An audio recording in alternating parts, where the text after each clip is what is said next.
For today's lesson, we are talking about the interior and exterior angles of triangles. Our essential question is, what relationships between the exterior and interior angles of triangles can we use to find missing angle measures? So please take a moment, pausing the video if you need to copy down the topic and essential question into your header, along with today's date, set up your question column and your note column, and resume the video when you're ready to begin. For this video, we are going to have to know two theorems regarding triangles. The first is the triangle angle sum theorem, and we've actually proven this in class with the activities that we've done, but we want to write it out officially and see how we can use it. If you add up all three interior angles, meaning the angles inside of the triangle, for any given triangle, they will always equal 180 degrees. So that is our first theorem. The second theorem is about the exterior angles, about the angles that you find when you extend one of the edges of a triangle and it creates an angle outside of the triangle.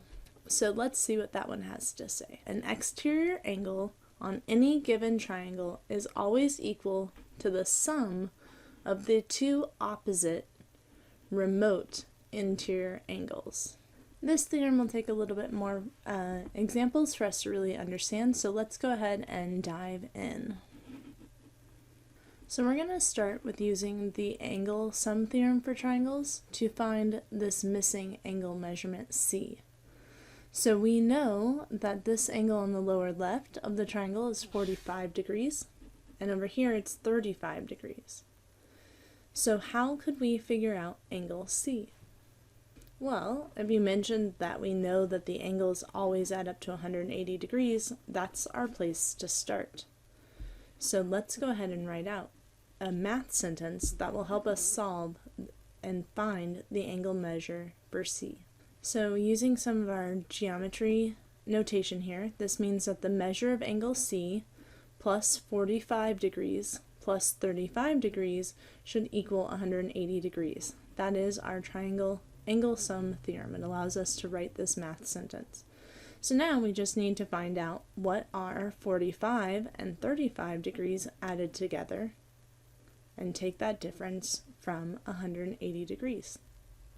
Let's go ahead and do that. Feel free to pause the video here to do your own calculations and check back with me when you're ready to compare. So what I found in my calculations is that 45 degrees plus 35 degrees equals 80 degrees. So we still know that all of them added together equal 180 degrees. If I subtract 80 from the 180, right, and using some equation solving skills, what we find out is that we're left with the measure of angle C, which must equal 100, because 180 subtract 80 is 100 degrees. So we've now, using this triangle sum theorem, found that the measure of angle C right here is 100 degrees. Now you take a turn. Here's a second triangle. We're given two angle measurements, and we want to use the triangle angle sum theorem to find this missing angle measure for angle B. Go ahead and pause the video here and resume the video when you're ready to check your work with mine. How'd you do? So I again started by writing out the triangle angle sum theorem, adding up each of the angle measurements. This square in the corner of this triangle tells me that that is 90 degrees. That's the symbol we use for it. So I added 90 and 50 to get 140 degrees, and knowing that that, added together with the measure of angle B, still had to equal 180 degrees. So I subtracted 140 and what I was from 180, and I was left with the measure of angle B being equal to 40 degrees. Let's try a few more problems now using the exterior angle theorem. So here we have another triangle, an obtuse triangle here, but we've extended side AB. And we've extended it out. So here's what we mean by an exterior angle. this angle formed outside of the triangle when you extend one of the edges. So we can use a combination of things that we've learned to find the missing angle measurements. What angle do you think we would try and figure out first? We know this exterior angle is 125. The inside angle, angle B here, that shares a line with that angle is missing a measurement. We know that this angle up here is 15 degrees, but we also don't know what this obtuse angle is, angle A, inside. Where might you start? Well, the first thing I notice is that because this is a straight line, this exterior angle and angle B are supplementary angles. Together, they're 180 degrees. So I would start with trying to measure angle B by using the supplementary facts that I know. So I've shown my work here, and I know that added together, these two angles, since they're supplementary, equal 180. So I subtracted 125, and I was left with the measure of angle B is 55 degrees. So, using this exterior angle, we found the interior angle B. All that's left is angle A. How might we find that? Well, now that we know B, we know two of the inside angles of this triangle, so we can just use what we did with these problems up here to find the measure of angle A, knowing that all three angles inside the triangle have to equal 180 degrees. Go ahead and pause your video here and do your calculations to find the measure of angle A. So using my work just like I did above here, I added together the two angles that I now know inside the triangle, 15 and 55, and came up with 70 degrees.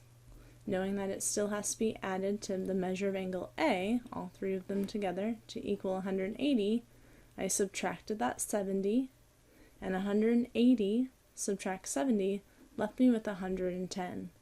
So this angle here is also 110 degrees.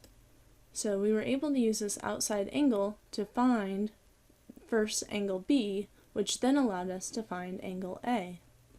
This is an exterior angle, but it's still not quite what the exterior angle theorem is stating, so I want to use this to show you that. It says that an exterior angle, in this case here, is always equal to the sum of the two opposite remote interior angles. So opposite of this, B is adjacent, it's a linear pair, it shares that same line, it's supplementary, but A and angle 15 up here, these two angles are opposite of this exterior angle. And notice that if we took 110 and 15, what would we get? That's right, we get 125. So again, this is going to come in handy to know that this angle is always equal to the sum of the two opposite angles. Let's go ahead and take another look at a problem using exterior angles on triangles. Okay, so this one's going to be very similar. You're given the exterior angle here to angle C, formed by extending the line AC out. That's how we ended up with this. We don't know angle A or angle C, but we do know that this remote interior angle is 62 degrees. So, using this example here, see if you can first find angle C and then find angle A. For angle C, using it as a supplement to 93 degrees here, seeing that they form supplementary angles, we could subtract 93 from 180 and come up with 87 degrees. That must be the measure of angle C.